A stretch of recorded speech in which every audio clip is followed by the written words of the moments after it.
lundi 6 novembre de l'an 2017. J'espère que vous avez passé un très bon week-end. Bonjour à tous, bienvenue sur Free Matin. Le gouvernement du président Talon, dans son dernier conseil des ministres, a instruit le ministre Job Benou en sa qualité de garde des Sceaux à l'effet d'engager des poursuites judiciaires à l'encontre des dirigeants de la Caisse nationale de sécurité sociale qui ont commis des actes de gestion frauduleuse. Au moment des faits, Laurent Mentogno était président du conseil d'administration. Il se retrouve également dans une affaire de commission occulte et autres actes graves. Et des voix se font déjà entendre. Dans une interview accordée à notre rédaction, les SPCA de la CNSS refutent les accusations et fait d'autres révélations. Nous ferons le débat dans un instant avec Roch Judikel Rouanou. Il est le directeur général adjoint du quotidien L'Informateur face à Kadera Chirou. Nous parlerons également de la SONEB, une affaire de faux et usage de faux en écriture publique. Nous en parlerons dans un instant. Kadera Chirou, vous êtes là pour nous présenter la une des journaux. Bonjour. Bonjour Nadège, chers amis internautes, bonjour. 4 sujets font la une des journaux parus ce jour. Nous avons le passage du directeur de la communication gouvernementale Wilfried Léandre Rumbedi sur le Golf TV Africa hier. La grève dans le secteur de la santé et le placement de la CNSS à la BIBE et le faux et usage de faux en écriture publique à la SONEB. Dans un instant donc, la une des journaux, le reporter sportif était sur les stades ce week-end. EUSA triomphe de Soleil FC. Nous en parlerons dans un instant avec Jonathan Adensi. Le journal sera présenté par vous, Anifat Boukari. Bonjour. Bonjour Nadège, amis internautes, bonjour. Ce matin, on parlera de la participation du Bénin à la 8e conférence des grandes chancelleries d'Afrique francophone et du 163e numéro de Café Média Plus. D'autres informations pêle-mêle viendront meubler cette émission que nous avons le plaisir de vous présenter. Bonjour à tous, bienvenue, voici la pub. Papa. Oui, ma fille. Tu sais, je t'ai dit qu'après mon bac, je veux devenir journaliste reporter d'image, non? Papa, tu penses m'inscrire où? ESAE. ESAE, papa. Waouh! Maman, maintenant que j'ai eu le bac, je veux faire les finances et trésors. Tu comptes m'inscrire où? ESAE, beau-fils. ESAE? Oui, maman! Papa, Oui. tu sais qu'après mon bac, je vais être diplomate, non? Et tu comptes m'inscrire dans quelle université? Mais ESAE, naturellement. ESAE? À ESAE, vous êtes formé, bien formé dans les filières comme administration du travail et de la sécurité sociale, administration générale et territoriale, administration des impôts, gestion des marchés publics, planification et développement local, droit et sciences politiques, sciences économiques et de gestion. ESAE, c'est aussi sa télé numérique ESAE TV et son journal L'Informateur. ESAE, c'est à Bedjromede, 3e rue après le carrefour 16 ampoules allant à Jericho. Numéro de téléphone 98 98 14 00 96 80 55 11 90 93 65 21. ESAE, l'excellence a un nom.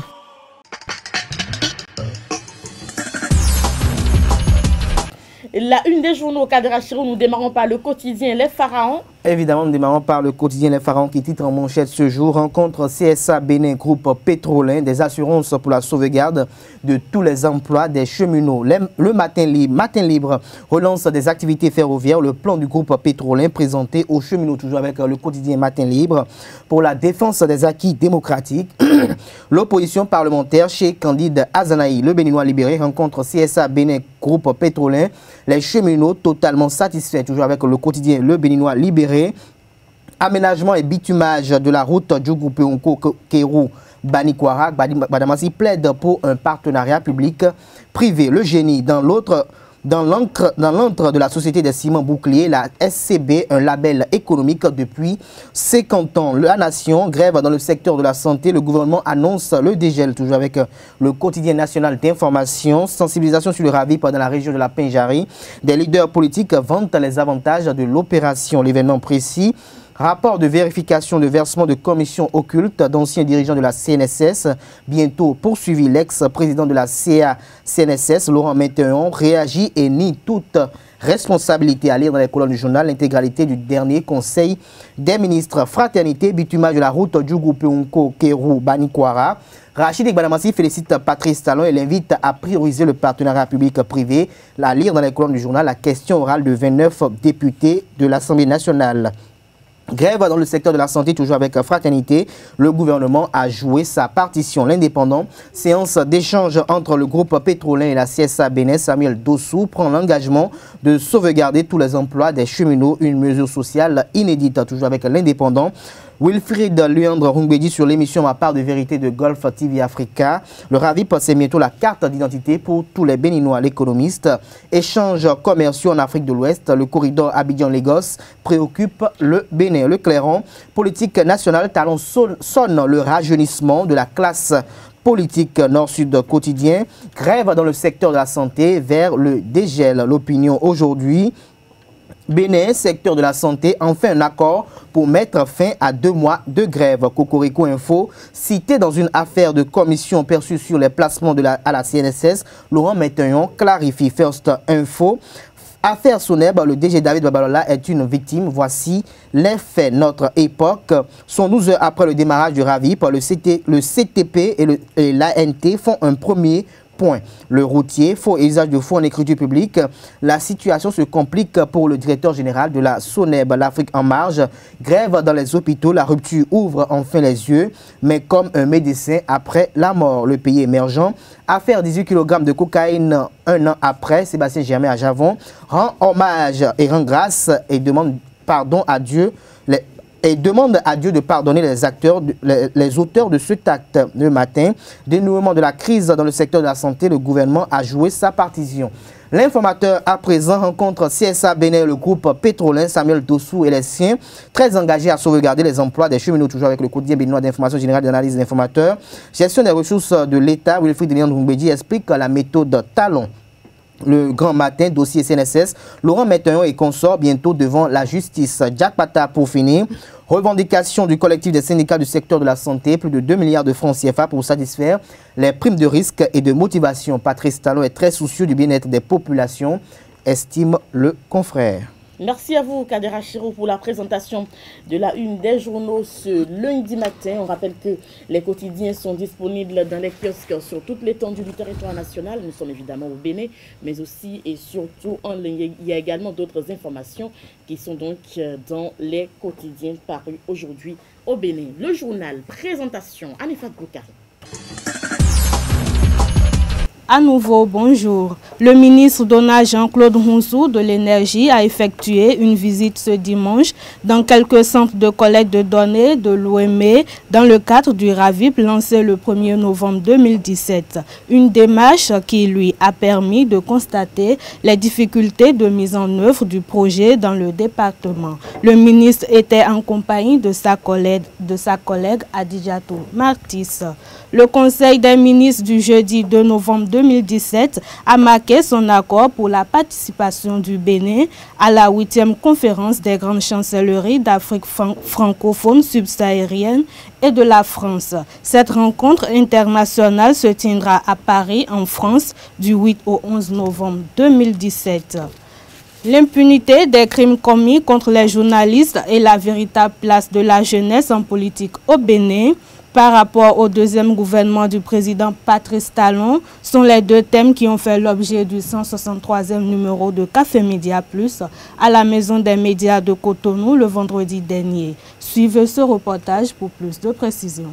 Lobo et Armand Adjagbo, deux journalistes invités au premier panel des causeries de ce 163e numéro de Café Média Plus, proposent à leur pairs des attitudes à adopter sur le terrain face aux forces de l'ordre. Ceci face à l'impunité que subissent les journalistes et à leur sécurité. Et selon eux, l'humilité est l'une des approches pouvant permettre aux journalistes de sauver leur peau. Si je suis en position de reportage lors des manifestations officielles et que les forces de l'ordre commencent à donner des injonctions personnellement, et ça n'engage que moi, je ne vais pas leur tenir tête.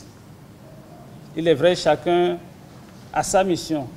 Maintenant, moi n'étant pas armé, en face des gens qui sont armés, s'ils ne veulent pas que je fasse mon travail comme cela se doit, si je veux coûte que coûte montrer que je suis journaliste et qu'ils me tombent dessus, qu'ils me molestent, qu'ils me violentent, on aura beau crier, je pense que les séquelles, c'est moi qui vais les garder. Donc, il est important pour nous. Quand on sera confronté à de pareilles situations, il vaut mieux faire un repli tactique.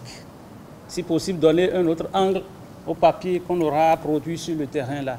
Ça, ce n'est que mon point de vue. Si, par exemple, je suis arrêté parce que journaliste et je n'ai pas mes pièces,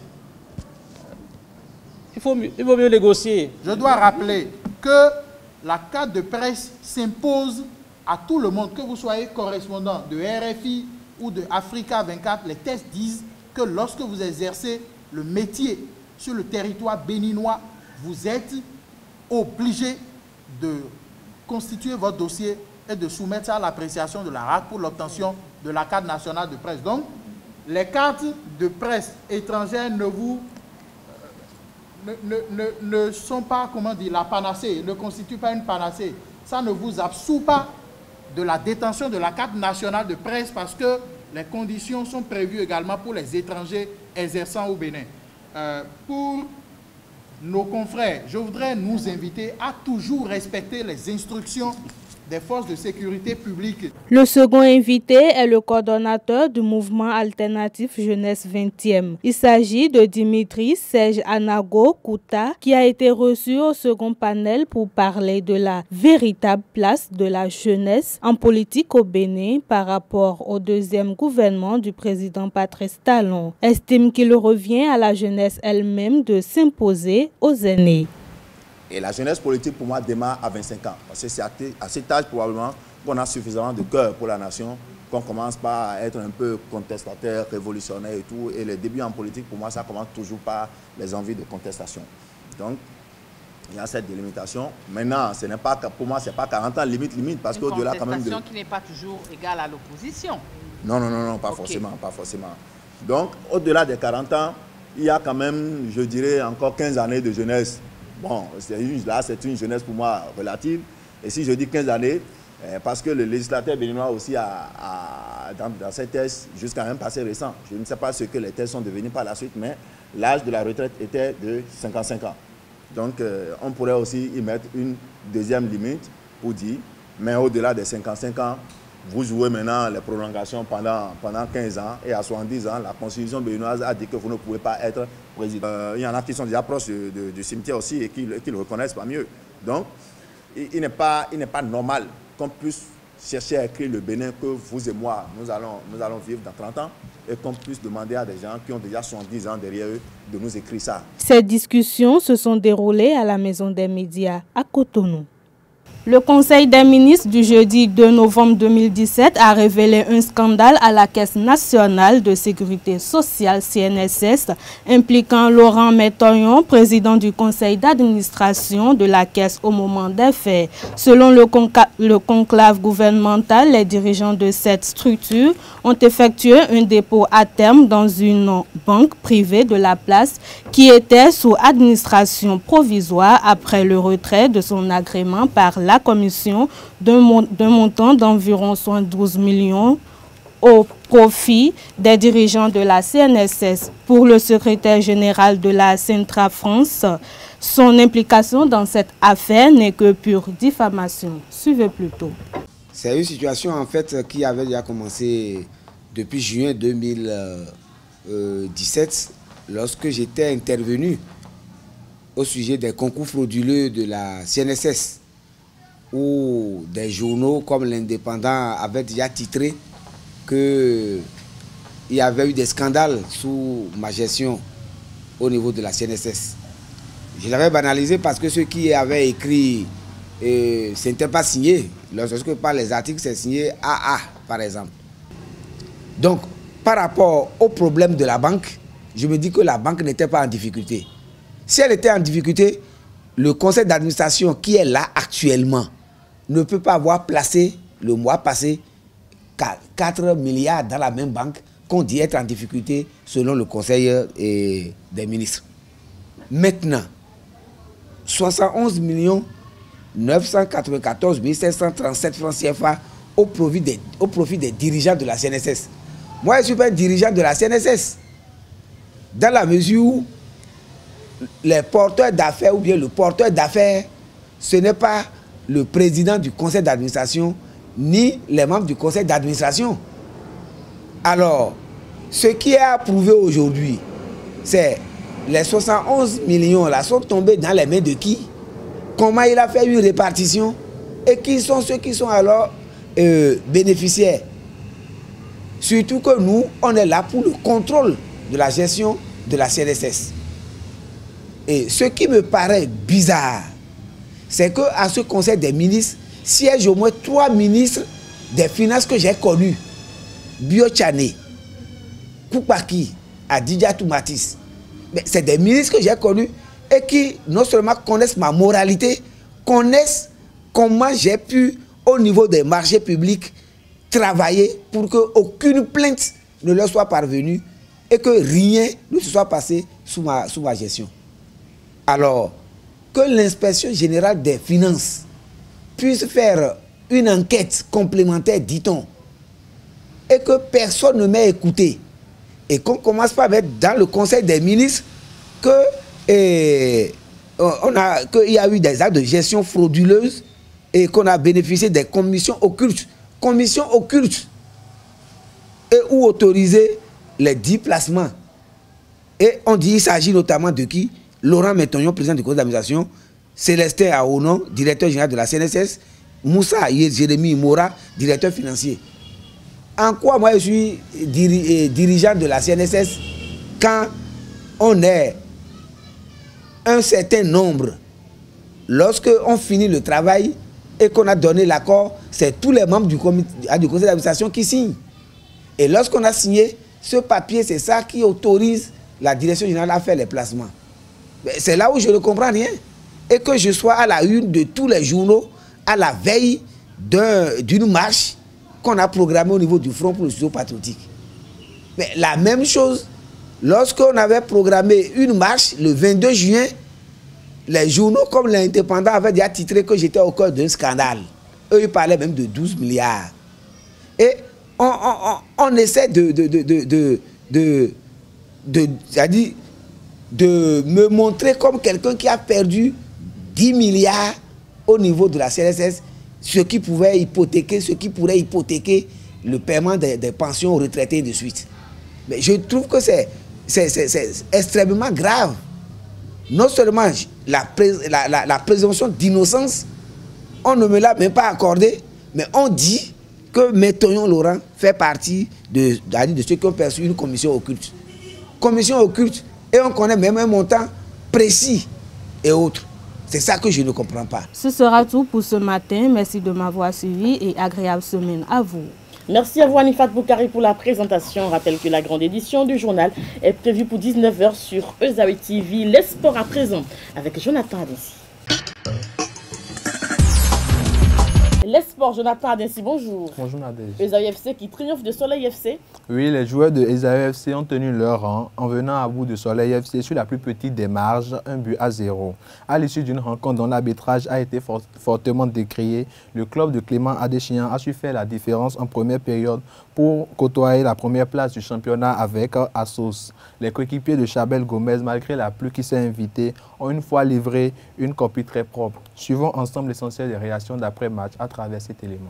C'était un match trop engagé. Il y avait trop d'engagement. Évidemment, les deux équipes, c'est des équipes joueuses et qui, dans ce genre de confrontation, ça se passe souvent comme ça.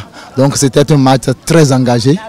Alors, le premier qui faisait la différence, c'est-à-dire le premier qui marquait, devait, comment dit-on, l'emporter.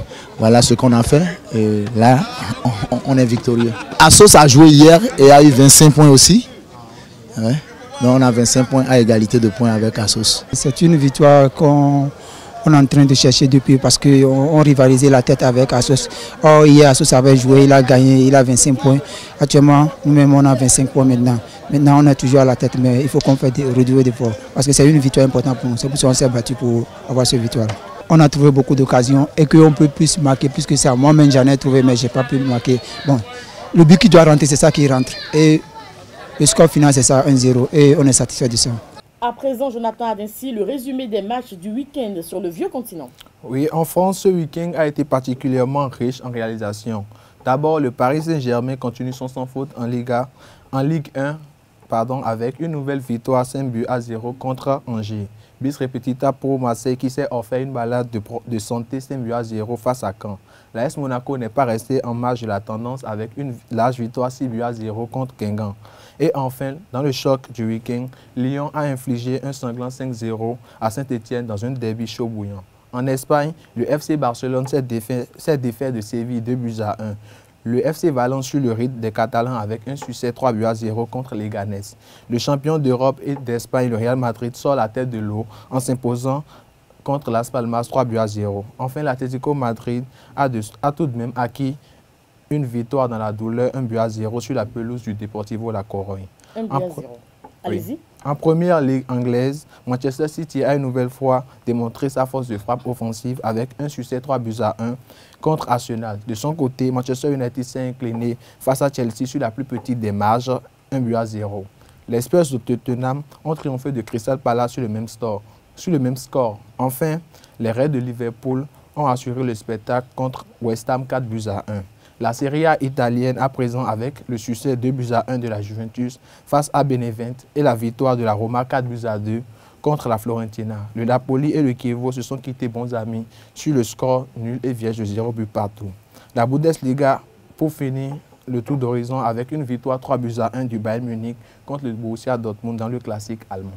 Merci à vous, Jonathan. Ainsi, demain, ce sera le tour de Jean-Luc Dagan pour le tour de l'actualité sportive. Merci à vous et très bonne journée. Nous passons au débat. Nous recevons Roch Judicaël Rouanou, directeur général adjoint du quotidien L'Informateur. Il sera face à Kadération. Le débat sur Free Matin. Roch Judicaël Rouanou, bonjour. Bonjour, Vous avez passé un très bon week-end, j'espère. Oui, ça va très bien. Kadération, vous êtes sur le plateau pour le débat. Nous parlons donc de cette affaire de mauvais placement donc, de la CNSS à la BIBE, une affaire donc qui est une affaire dans laquelle est impliqué Laurent Métognon, donc il était PCA au moment des faits. Oui, bonjour. Je pense que ce dossier de CNSS est un dossier très sérieux et la manière dont on le gère déjà, moi, me pose des problèmes. Et on a comme l'impression qu'il y a beaucoup de communication autour. On a comme l'impression que le droit est déjà dit et que les mises en cause sont déjà impliquées. Et mieux, on a comme l'impression qu'on veuille mettre déjà la culpabilité sur la tête de quelqu'un, en la personne de Laurent Métognon. Le gouvernement est dans ses droits de chercher à contrôler les finances publiques. Et même si, puisqu'on dit l'administration est une continuité, donc même si cela s'est passé avant lui. Mais quand vous lisez même l'intégralité du Conseil des ministres, le point qui concerne, le Conseil des ministres dit que c'est suite à une communication du ministère des Finances qui dit que depuis 2001, la BIBE avait des problèmes et qu'il est même conseillé qu'on retire l'agrément et que c'est les mêmes gouvernants qui ont sollicité de l'espace UEMOA d'apporter soutien à cette banque et de la consolider en lui laissant encore son agrément. Et c'est suite à cela que des placements ont été faits par la caisse. Le hic est que le gouvernement dit que ces dépôts, ces DAT qui avoisineraient ou bien qui sont d'ordre de 17 milliards 5 sont placés pour qu'en contrepartie, le conseil d'administration ou les responsables de la caisse aient des commissions qu'eux-mêmes ils qualifient de commissions occultes. Je ne sais pas, nous on n'est pas juriste. Je pense que la justice aura le temps de nous dévoiler si ces commissions sont réellement, existent réellement d'abord, et si ces commissions sont des commissions occultes. Mais si c'est le pouvoir qui en parle et qui chiffre même ces commissions à plus de soit 11 millions de francs CFA. Et je ne sais pas, je m'étais amusé même avant d'entendre Laurent Métognon aussi dire. Est-ce que les gens déchargent quand ils reçoivent des commissions? Est-ce qu'il y a une grille ou d'office, lorsque vous donnez quelque chose, vous recevez, que vous signez? Et je ne sais pas, la justice aura largement le temps de nous éclairer. Et mais quand des affaires comme ça sont conduites et avec une banalité. Et moi, ça me donne matière à réfléchir. Et je pense que c'est de bon ton quand même que Laurent Mintagnon lui-même, avant même que la justice ne l'appelle, cherche à te défendre parce que tout se fait comme si il est le seul coupable. Et parce qu'il dit que lui, en tant que PCA, n'a pas de décision. Et pour ces genres d'opérations, c'est d'abord la direction générale qui se concerte, qui émet le vœu et qui soumet le vœu à l'appréciation du président du conseil d'administration. Le président du conseil d'administration ne donne pas son avis, mais convoque maintenant tout le conseil. Et quand le conseil se réunit, la direction générale, c'est-à-dire le directeur, son adjoint et le directeur financier, viennent plancher et essayer de convaincre les membres du conseil d'administration, qui à la fin votent à l'unanimité. Donc cela ne relève pas du ressort personnel du truc. Je pense que le gouvernement, au terme, va aller au-delà, parce que Laurent Mintagnon dit que quand ils prenaient la décision, ils avaient même eu d'un ministre la lettre de confort qui les rassurait de ce que la banque avait les coudées franches pour pouvoir quand même honorer à un tel engagement. Donc c'est un dossier assez sérieux, à la fois, pour moi, compliqué. Et comme j'ai l'habitude de le dire souvent, quand il y a des choses qui interpellent la justice, je demande aux uns aux autres de garder leur calme. Même au gouvernement, de ne pas chercher forcément à communiquer tous azimuts pour dire qu'on a raison. Parce qu'aujourd'hui, j'ai vu des gens dire que le gouvernement sauve 17 milliards. Mais comment le gouvernement a dit à sauver 17 milliards? Comment le gouvernement a dit à sauver 17 milliards? C'est des questions. Bon, comment Mintagnon n'est pas coupable? On ne sait pas. Aujourd'hui, comment il est le coupable aussi? On ne sait pas. Et peut-être à terme, on aura l'occasion peut-être d'avoir le premier homme PCB derrière les barreaux. On verra bien. On verra bien. Oui, Tensi, Kadera Chiro. Je dirais que cette affaire est encore une nébuleuse pour la simple raison, je dirais même une chasse aux sorcières encore du régime actuel, du régime dirigé par Patrice Talon, pour la simple raison, la simple cause, qu'on ne comprend pas comment on puisse dire qu'il y a perception de commission occulte sans en donner l'authentification. Je me demande par quelle alchimie le gouvernement actuel a pu arriver à la finalité de savoir qu'il y a eu commission, qu'il y a eu perception de commission et que ces commissions sont dites occultes. Quand est-ce que le gouvernement arrive à savoir qu'on doit... Ça veut dire qu'en principe, le gouvernement même adhère à ce qu'il y ait des commissions en fait quand il y a des placements. Et maintenant, le gouvernement juge maintenant de ces commissions qu'il y a des commissions normalement peut-être adéquates, normales, et peut-être des commissions occultes. Ça, c'est une nuance qu'il faut essayer de faire. Au-delà de cela, j'aimerais quand même aller plus loin pour savoir, quand on parle du président du conseil d'administration, nous avons un gouvernement compétent. Un gouvernement qui, en son sein, a quand même des cadres émérites. Je ne comprends pas comment on puisse dire qu'un président de conseil d'administration soit impliqué dans un faux placement, c'est-à-dire dans de l'illégalité au niveau d'un placement au niveau de la CNSS, alors qu'on n'a pas besoin d'échanger avec le monsieur. Lorsqu'on prend d'abord de façon administrative la charte ou la composition de la CNSS, le président du conseil d'administration a quel rôle? C'est de convoquer le conseil d'administration. Il ne fait que présider. Il conseille les sessions extraordinaires, les sessions ordinaires. Il se charge que de la coordination de ces choses. Et sa voix n'est pas prépondérante.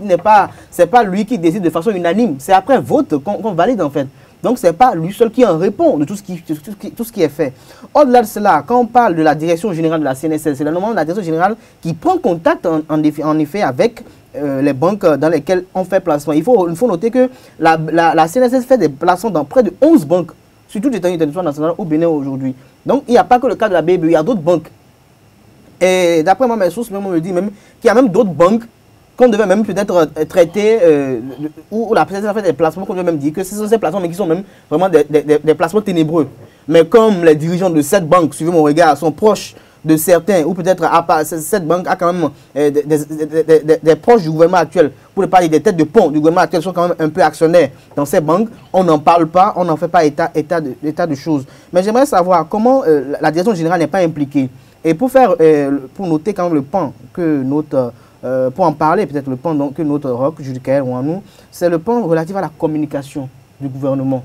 On a comme l'impression que cette communication frise à de l'amateurisme. L'amateurisme parce qu'on ne comprend pas comment. Vous dites qu'il y a des cadres, et je ne sais pas depuis quand un PCA fait partie des cadres de la direction générale de la CNSS, mais vous dites qu'il y a des cadres, je vous admets cela, qu'il y a des cadres qui sont impliqués, et toutes vos manchettes que vous avez achetées, toutes vos unes que vous avez achetées, ne sont que ciblées, centrées sur une seule personne, Laurent Mintagnon.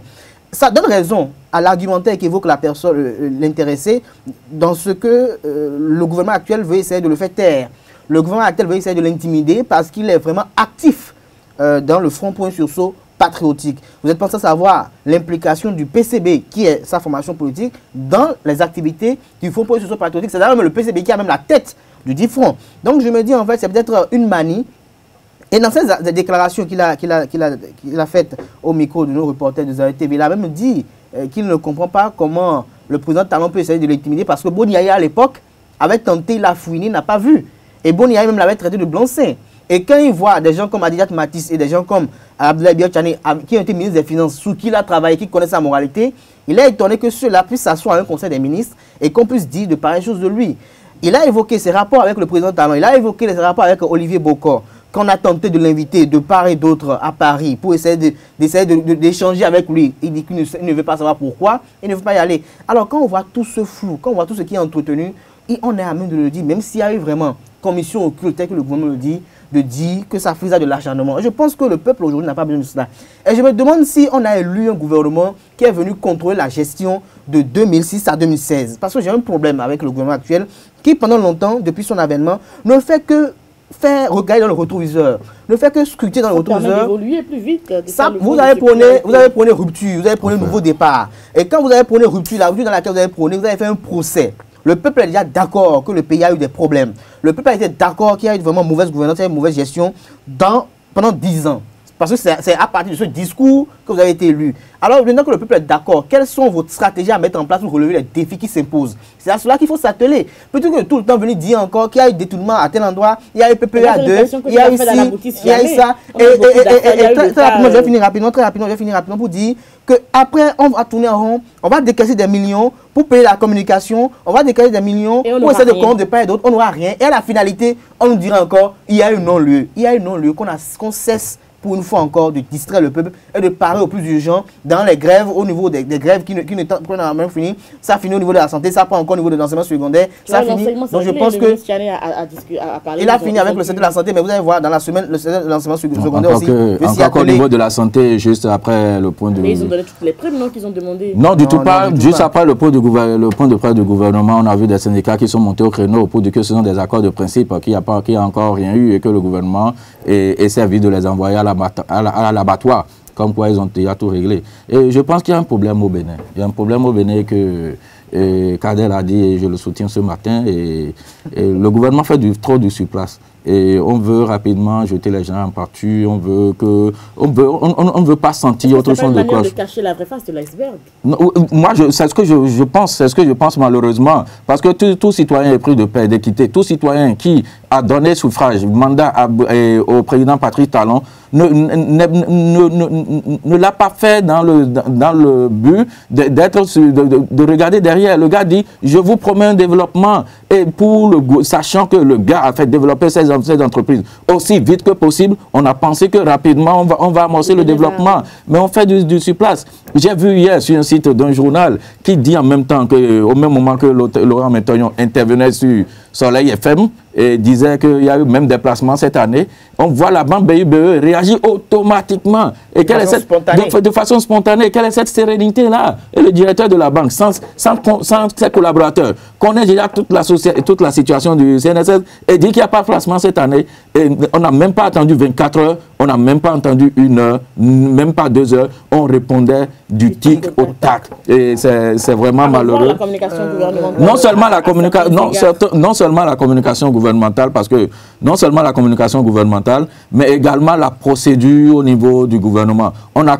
aujourd'hui comme l'impression que le gouvernement en place ne veut pas d'adversaires politiques. Et on travaille à broyer tout ce qui est adversaire politique. Parce qu'on connaît aujourd'hui la fougue de Laurent Métognon au niveau du FSP.